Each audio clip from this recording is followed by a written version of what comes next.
Всем доброй ночи, друзья мои. Я хочу подарить сегодня практикам интересный ритуал наказания. Называется погребальный костер. Ритуал создан мной, очень рабочий, очень быстро бьет. И ритуал создан с помощью руны Квеорт. Квеорт на самом деле не германская руна, скандинавская руна. Относится к скандинавским рунам. Однако сила этой руны, она настолько велика, что советую пользоваться руной очень бережно и осторожно. Вообще к рунам у меня особое отношение, я говорила об этом. Сейчас очень много всякого чертят во всех сайтах, во всех форумах. Очень легко и просто считать, что руна вот начертили, быстренько все получили. На самом деле это далеко не так. Иногда руны могут погубить того самого человека, который их чертит. Руны забирают очень много сил и энергии. Руны очень капризные. Руны любят свободу. И практика, мой совет, чаще старайтесь отдельными рунами работать, чем ставами. Потому что не все ставы могут привести к тому результату, который вам бы хотелось. У каждой руны есть четкая задача, четкая функция. И если вы правильно используете эту руну, то она вам, естественно, поможет и принесет тот результат, который вы хотите. Не забывайте откупиться потом. Либо в начале ритуала поставьте бокал с пивом, потому что северным богам испокон веков приносили, жертвовали пиво, хмельной напиток. Либо после оставьте возле дерева монеты, пиво. У каждого ритуала свой откуп отдельный. Об этом мы потом поговорим. Квеорт, погребальный костер. Руна, которая сжигает. Руной Квеорт чистят помещение. Руной Квеорт убирает много чего лишнего. Я еще вам покажу не один ритуал с руной Квеорт. И он настолько эффективный, он настолько сильный и быстрый, что вас удивит результат. Но еще раз предупреждаю, те, которые с рунами пока еще на «вы», будьте осторожны. А простому человеку вообще касаться таких вещей не советую кардинально, потому что результат может и получиться, но потом откуп будет очень плачевный, потому что руна забирает очень много. Всякое может быть. Мне иногда пишут, например, я не собираюсь вам страшилки, пугалки рассказывать, например, выгонят вашего ребенка из школы за то, что он, ударил в лицо одноклассника, а того отвезли в больницу. Например, осудят вашего мужа за какое-то мелкое хулиганство. Например, потеряете большую сумму денег. Дальше продолжит список. Вот так вот наказывает руна тех, кто неумело ими пользуется. В данный момент хочу показать вам ритуал погребальный костер для врагов или для врага. Смотря, сколько народу вам надо завалить. Вообще, я вам скажу, дорогие друзья, разумные практики, они очень бережно относятся вообще к своей силе и очень выборочно относятся к порчам. Чаще всего люди наказываются сами за неуважительное отношение к силе, потому что когда трогаешь силу, то ты трогаешь полностью вот этот эгрегор, так называемый, силу. Это огромную силу ведовства ты трогаешь. И, естественно, наказание не заставит себя ждать. Но когда ты наказываешь человека, то у тебя очень много уходит энергии. Иногда настолько не хочется делать наказание и порчу и прочее, только по той причине, что ты знаешь, что ты очень долго будешь восстанавливаться. Порча – это очень энергообъемная работа, поверьте мне. Иногда легче человека нахрен послать, чем делать на него порчу. Настолько много будет затрачено сил. Но иногда нужно наказывать, потому что есть люди, которые просто просят этого наказания. В данный момент руной Квеорт мы проведем ритуал, называется погребальный костер. И, знаете, эта порча может привести к разным результатам. Например, человек может загореть заживо. Например, человек может умереть от непонятной болезни. Либо у человека перекроются все денежные дороги и удача, у человека начнется проблема со здоровьем, у человека начнутся какие-то видения непонятные, у человека начнутся какие-то страшные вещи в жизни происходить. В общем, сгорит все хорошее, что у него есть на погребальном костре. Конечно же, все эти ритуалы действенные, они очень опасные, и они очень быстро работают. Нету ведьмы, нет колдуна без порч, без черных дел. Сколько бы ни пели, как соловьи, что вот порча и прочее, это нехорошо, так нельзя делать. Еще раз повторяю, что нас нужно довести, и это нужно заслуживать. Потому что это очень энергоемкая работа, и мы не очень радостно за это беремся, потому что очень много потом мы отдаем силы, энергии, иногда даже денег, понимаете, потому что с нас берут откуп за эту порчу. Вот она получилась, все, давай откупайся. Много всякого, да, какие-то возникают проблемы из ниоткуда, приходится решать. Именно потому, что мы затронули темную сторону ремесла.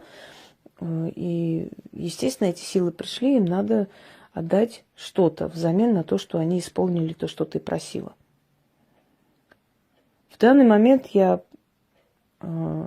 проведу ритуал над одним человеком, одной особой.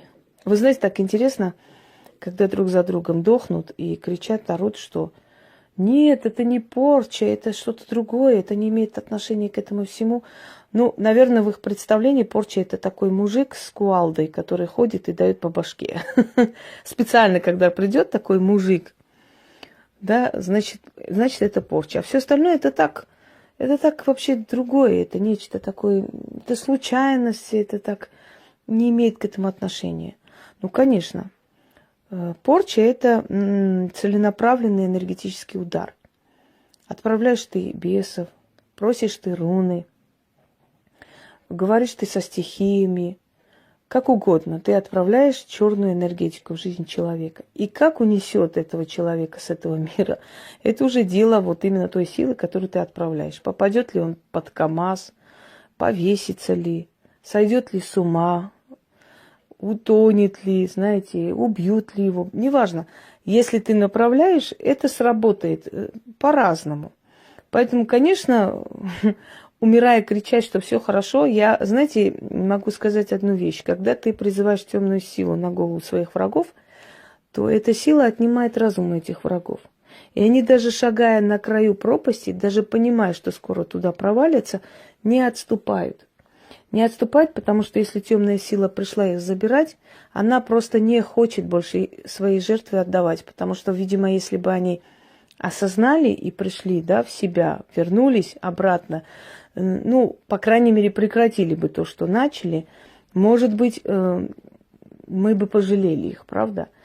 Но чтобы такого не происходило, поскольку они уже вцепились в своих жертв, они отнимают их разум, потому что у людей осторожность пропадает. Вот ты иногда смотришь со стороны, думаешь, ну вы действительно ударнутые пыльным мешком, потому что когда уже смерти начинаются, и вы дальше орете, что это все случайность, и все хорошо, прекрасно, тоже создается впечатление, что у вас с головой не все в порядке.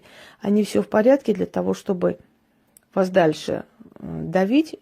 И постепенно, значит, когда следующая будет еще одна смерть, наверное, опять будут кричать, что это все случайность. Это так не имеет никакого отношения. Это просто так получилось, просто. Вот сейчас посмотрим. Тот, кто ночью проснется от того, что горит все тело, и тот, кто поймет, что у него все горит в огне и уничтожается, тоже, наверное, скажет, что это случайность. Либо будет орать, что такого не было. Понятное дело. Не хочется отступать, да, как-то хочется до последнего сражаться. Данная особа, вы знаете, что интересно, это сборище настолько уродливых людей, вот уродливых, вот смотришь на них, я не то, что смеюсь над ними, я вообще не смеюсь над физическими изъянами и увечьями людей, в отличие от определенных гнид.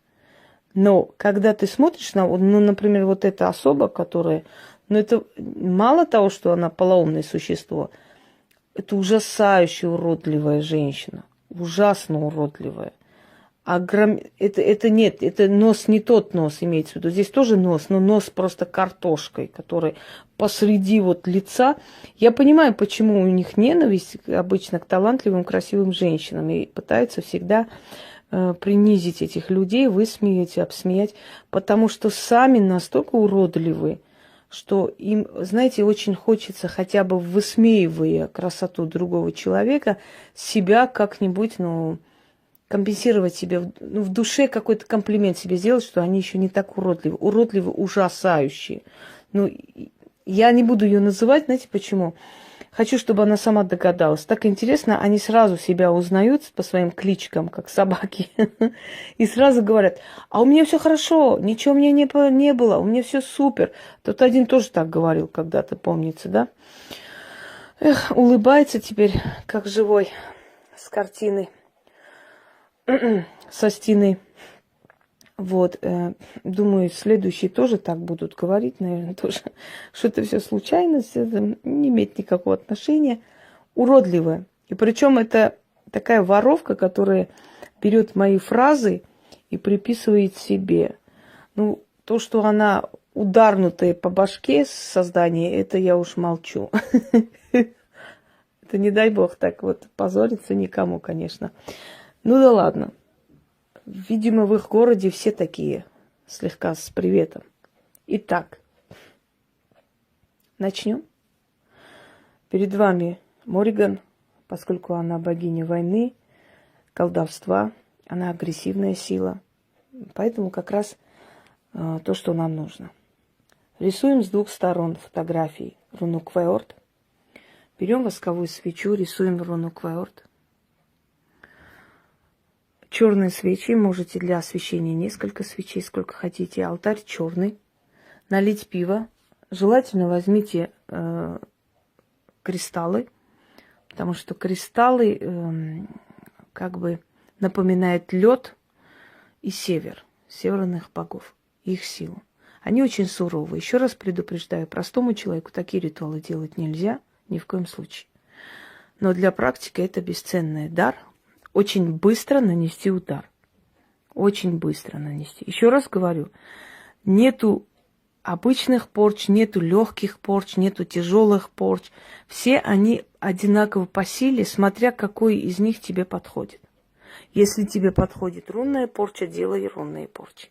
Если тебе подходят порчи через темные силы, делай темные. Если через кладбище, делай через кладбище. А иногда лучше все в комплекте. Ударит, будь здоров.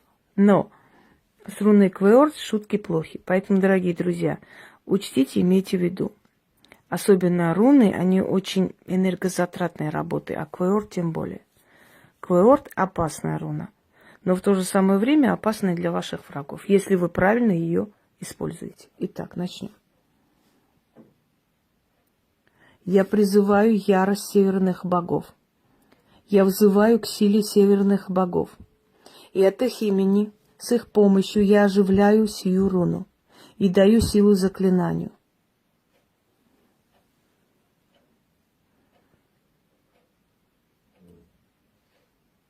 Так.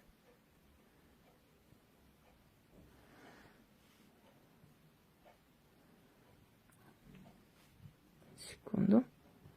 Ставим на фотографии и продолжаем.